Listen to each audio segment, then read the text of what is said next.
एक दूसरे का समझने का, जो लिमिटेशंस है उनमें किस तरीके से जो जिम्मेदारियां हैं उनका कैसे पूरक बनना है। हमें ये भी नहीं है कि हम इनके ऊपर डाल करके हमारी जिम्मेदारी खत्म हो गई।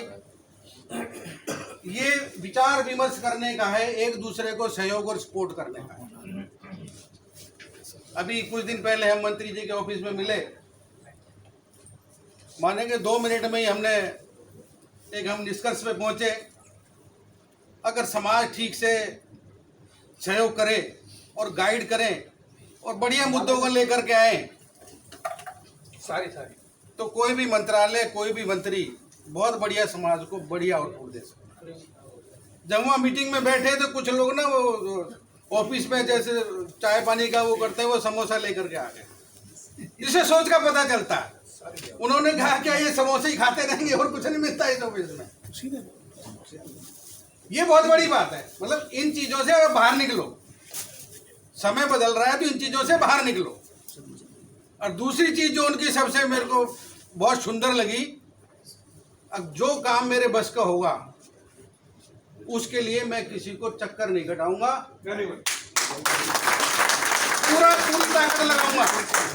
पूरी ताकत लगाऊंगा और आपके काम को पूरा करने का काम। मित्रों, ये भी संघर्ष करके यहाँ तक पहुँचे हैं, हमारे लिए बहुत फख्र की बात है। जो हमने थोड़ा सा जानकारी निकाली, फेलिसिटेशन का मतलब ये उनके बारे में हमें पूरी जानकारी भी होनी चाहिए। खाली हम मंत्री की जानकारी नहीं होनी चाहिए। इन्होंने जीवन में बचपन पे संघर्ष किया, लेबर चाइल्ड के रूप में इन्होंने बचपन में काम किया, अपनी पढ़ाई शुरू की, जारी की, एमए किया, एलएलबी किया और साथ में अपना बिजनेस का एम्पायर भी खड़ा किया। मैं कह सकता हूँ दावे से, अब दिल्ली में बड़े बिजनेसमैन में हमारे भाई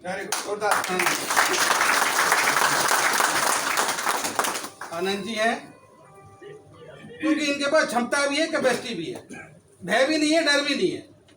इन्होंने कहा मेरे को पोस्ट का कोई इतना ज़्यादा वो नहीं है, काम करेंगे, सबके सहयोग से काम करेंगे। और ये बहुत बड़ी बात है। 2 चीज़ों पे मैं जरूर प्रकाश डालूंगा। असल में क्या हो रहा है कि अब हमारे यहाँ पे, हमारे समाज में कोई ध्वजवाग है नहीं पूरे देश में। सारा सिस्टम वोट की राजनीति ने लील दिया है। क्या वेलफेयर, क्या SC/ST कंपोनेंट प्लान, क्या किसी का क्या देखना, क्या एजुकेशन, क्या रिजर्वेशन, ये सब ना आपका जो वोट का वो है वो लील गया है सारी पार्टी। आज की तारीख में कोई भी ध्वजवाग नहीं है।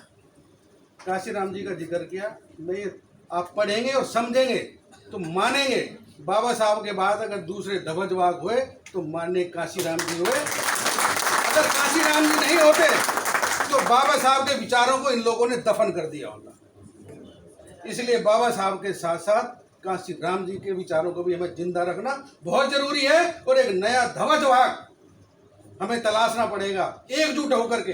अगर हम टुकड़े टुकड़ों में बटे रहेंगे तो ये काम हम नहीं कर सकते। हमारे जितने साथी फेडरेशन के लोग हैं, एक दिन हम पूरे दिन का एक सेशन हम रखना चाहते हैं।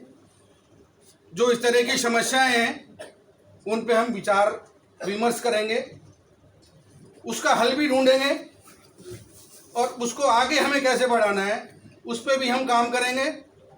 और संगठन की कार्यशैली में भी कहीं किसी तरह की हुआ है तो उसको भी हम दुरुस्त करने का हम काम करेंगे। इसके लिए भी आप लोगों के विचार आमंत्रित है, चाहे चौधरी साहब की मेल पे, चाहे तो मेरी मेल पे, चाहे ऑफिस का जो भी डाटा है, जो भी कोई इनपुट देना चाहे वो इनपुट दे सकता है। हम कुछ ही दिनों के बाद एक पूरा दिन का हम सेशन रखेंगे। दिल्ली में समस्याएं एक नहीं है, दिल्ली में समस्याएं मल्टीपल है।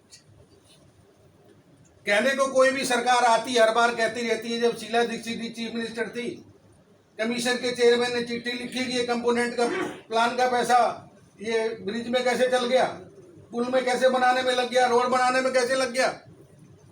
तो छोटा सा जवाब था, वो कहते सभी लोग तो चलते हैं, उन पे SC/ST के लोग भी तो चलते हैं। हम सोच रहे थे उसमें बदलाव आएगा। कंपोनेंट प्लान का पैसा आम आदमी पार्टी की जब सरकार आई तो हमें ऐसा आभास था अब कम से कम SC/ST प्लान का जो पैसा है वो उस मद में जाएगा। हमें आज ये कहते हुए बड़ा खेद है अब वो पैसा SC/ST समाज के वेलफेयर में नहीं लगा, लेकिन आज इस हाउस में हम उम्मीद कर सकते हैं आनंद जी के नेतृत्व में जैसे कहेंगे वो करने के लिए हम तैयार हैं, लेकिन SC/ST प्लान का पैसा दिल्ली के मद में लगना चाहिए। दूसरा काम, जितने समाज के MLA हैं वो हमने कई बार देखा अलग अलग दिशा में बात करते हैं, एक दूसरे की टांग खिंचाई में रखते हैं। हम ये चाहते हैं जितने MLA हैं आपके नेतृत्व में एक फेडरेशन के साथ एक सिंपोजियम हम रखना चाहते हैं, ताकि किसी एक का नाम ना जाए अब भाई मैं सरकार के अगेंस्ट बोल रहा हूँ या वो सरकार के अगेंस्ट बोल रहे हैं। तो दिल्ली लेवल पे ये काम हमें करना पड़ेगा। MLAs का एक सिंपोजियम रखेंगे जो दिल्ली की समस्याएं उनको अंडरलाइन करेंगे और उनका निराकरण कैसे हो सकता है सरकार पे दबाव बनाने का हम प्रयास करेंगे। और फेडरेशन की ओर से हमारा इस बार प्रयास जरूर रहेगा, एक प्रयास हम करेंगे जितने भी SC/ST समाज के सांसद हैं, पहले भी तो वो इकट्ठे होकर के काम करते थे, रिजल्ट भी आए, राष्ट्रपति तक उपराष्ट्रपति जी बने, KR नारायण जी राष्ट्रपति बने उसके बाद, और उसके बाद भी बहुत सी चीजों का उनको लगा कोई ना कोई तो है। जैसे ये पानी बह रहा है, हम कम से कम उसकी स्पीड तो कम कर सकते हैं।